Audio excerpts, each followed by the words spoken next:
A dirty bomb goes off downtown. 30 minutes later, the first wave of patients hits your hospital intake. To the naked eye, they look just like standard blast victims. Minor cuts, superficial burns, or maybe a broken bone or two. Your standard trauma triage protocols kick in immediately. You check their airways, look for bleeding, and take their pulse. You are making life or death sorting decisions based entirely on what you can see, hear, and feel. But for this specific scenario, those standard rules fail. According to the Radiation Emergency Medical Management Guidelines, or REMM, you have to completely shift your approach. That is because the primary threat here bypasses human biology. Radiation has no smell, it makes no sound, and it leaves no immediate mark. We have to rely on signs like this just to know it is in the room.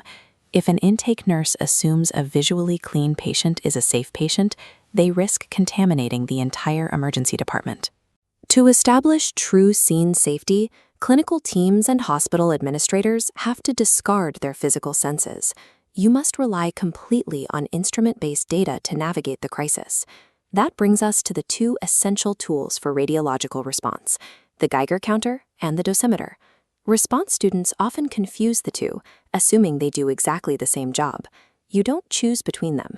You need to understand that they deliver totally non-overlapping sets of data, dictating very different actions. The Geiger counter is your tool for immediate frontline investigation. It tells you what is happening right in front of you.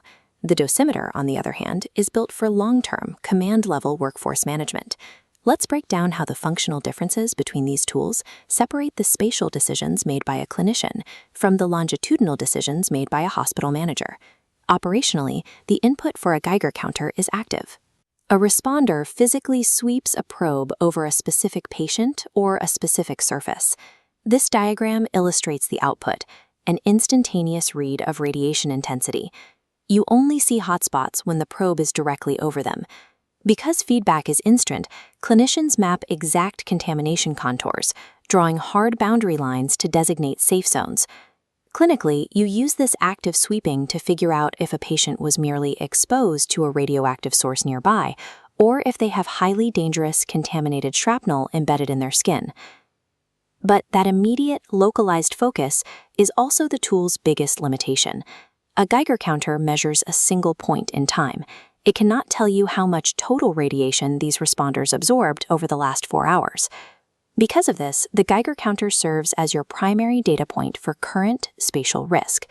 To measure total absorption, we switch to the dosimeter. The operational input here is passive, a small badge worn continuously on a responder's body for their entire shift. This chart shows the dosimeter's output, a running tally of the total cumulative dose a person absorbs over time. It steadily tracks your exposure as it slowly approaches a critical red maximum limit. For incident commanders and hospital administrators, this cumulative data is the most important metric. It is the precise number management uses to decide exactly when a doctor or nurse has reached their maximum safe exposure and must be rotated out of the hot zone. The medical rationale is straightforward.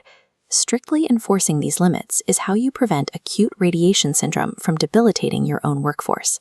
When it comes to total safety, the dosimeter is how you manage the total risk to your team.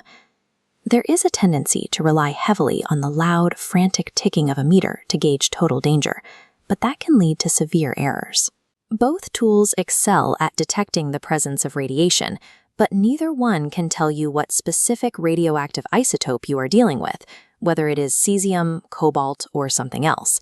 Raw detection numbers are meaningless without understanding the context of the radiation, like the physical distance from the source or the thickness of the shielding around it. There is also a major clinical pitfall, assuming a patient is entirely clear just because a surface sweep reads 0. A clean external scan cannot rule out internal contamination. A patient could have easily inhaled or ingested radioactive dust before ever reaching your triage area. Instruments provide necessary objective facts, but they can never fully replace comprehensive clinical and situational judgment. This matrix plots these tools. Time focus, real-time versus historical, is the y-axis. Space focus, environment versus individual, is the x-axis. The Geiger counter sits in the real-time environment quadrant. The dosimeter locks into the historical individual quadrant, tracking total accumulation. A functional incident command system demands simultaneous data flow from both quadrants at all times. If you run a response relying on only one of these tools, you leave either your patients or your own workforce exposed to severe harm. For those heading into frontline clinical roles, your primary responsibility is securing your immediate environment. Your operational question is immediate. Is it safe to treat this specific patient in this specific area right now? For those stepping into hospital administration and incident command, your focus is systems control. You have to look at the macro scale of a disaster and ask, has this response team reached their safety limit, requiring backup deployment? In a radiological crisis, human senses become liabilities. Survival and operational success